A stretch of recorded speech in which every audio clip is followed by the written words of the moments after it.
quão baixo um ser humano pode descer. Na vida de Monique não havia limites.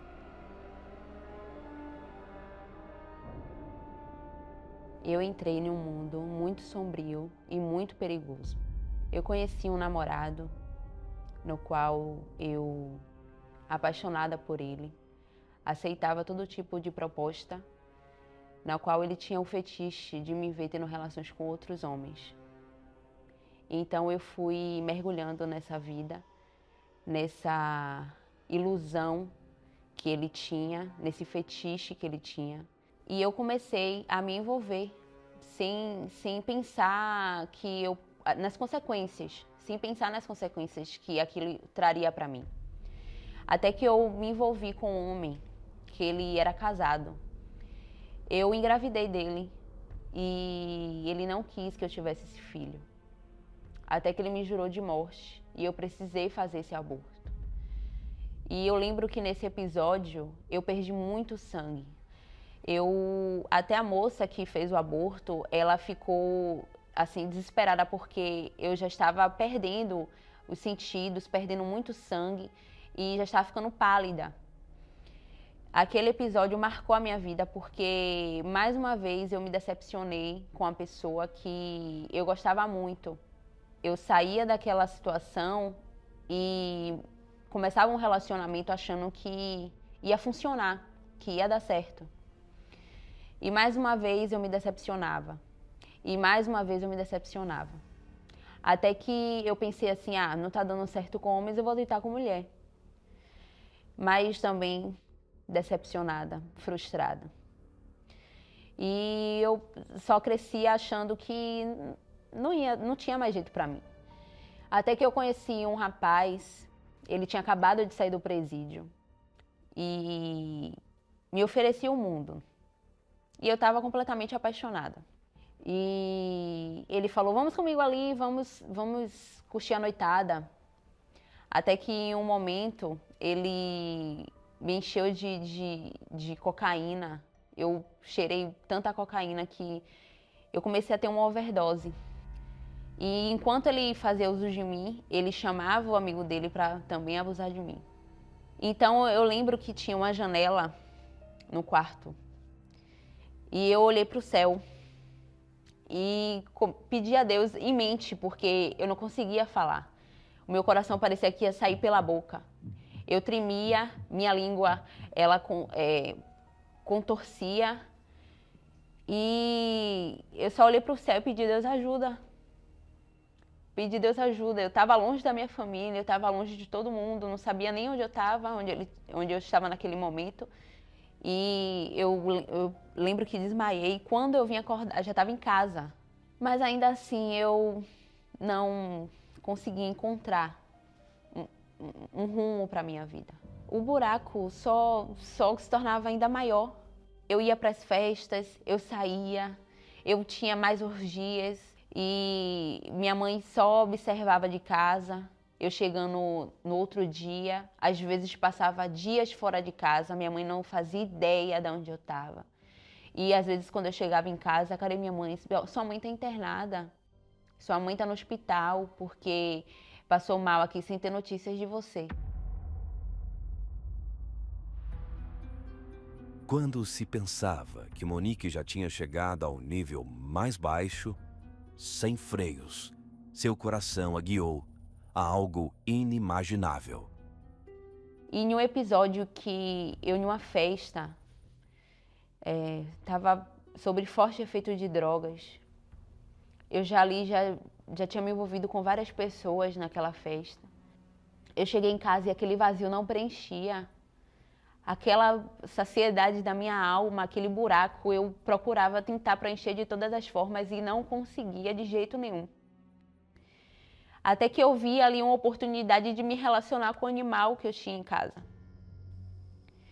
E eu fiz aquele ato, cheguei a cometer aquele ato.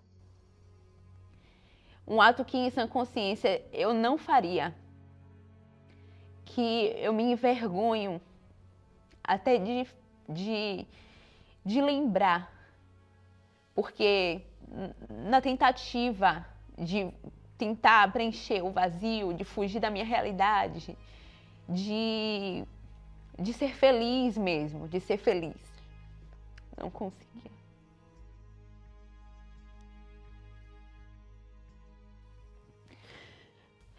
Eu me senti a pior pessoa do mundo.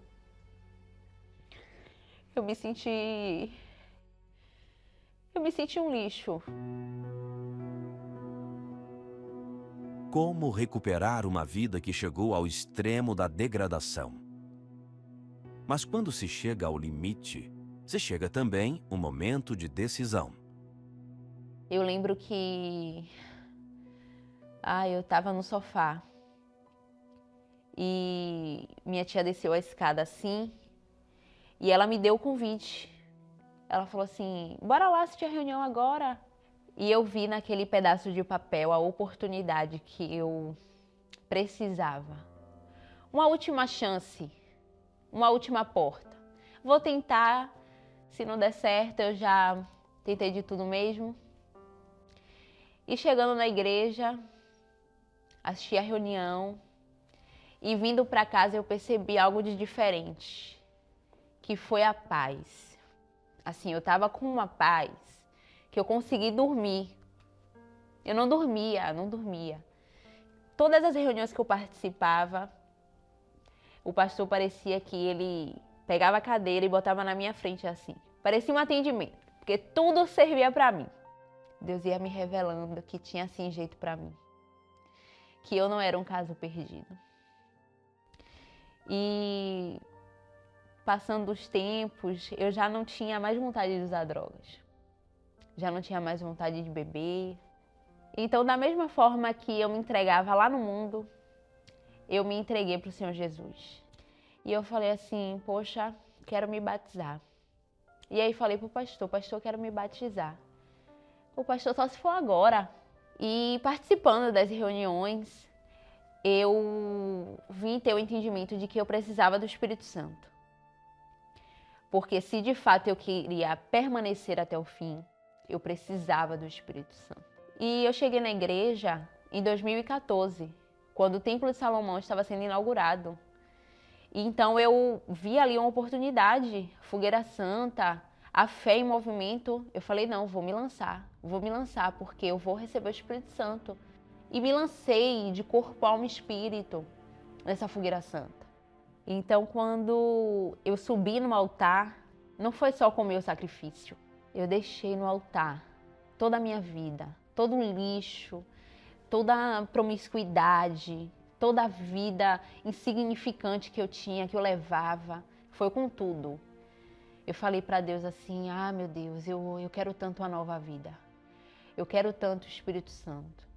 O pastor falou que quando o Espírito Santo desce sobre uma pessoa, ele transforma em uma nova criatura. E eu quero ser essa nova criatura. Eu desci daquele altar em paz. Que eu ria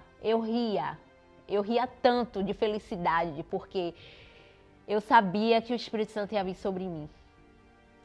E eu lembro que eu não falei muito. Fui tomada de uma paz. Eu me sentia como se Deus estivesse pegando um balde de água, sabe? E me enchia assim, ó. E quanto mais meu Deus, Espírito Santo.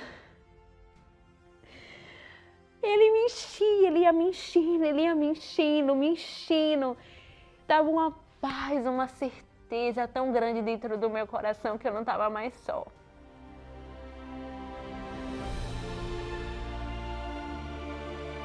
Depois de tanto tempo de vazio, o coração de Monique agora transbordava. E ele não a controlaria mais. De agora em diante, começava uma parceria entre ela e o seu novo e eterno amor. Agora sim, eu encontrei um relacionamento que não iria me frustrar, que não iria me decepcionar, que foi um relacionamento com Deus, com o Espírito Santo. Sabe aquela mulher que não tinha perspectiva de vida, de futuro?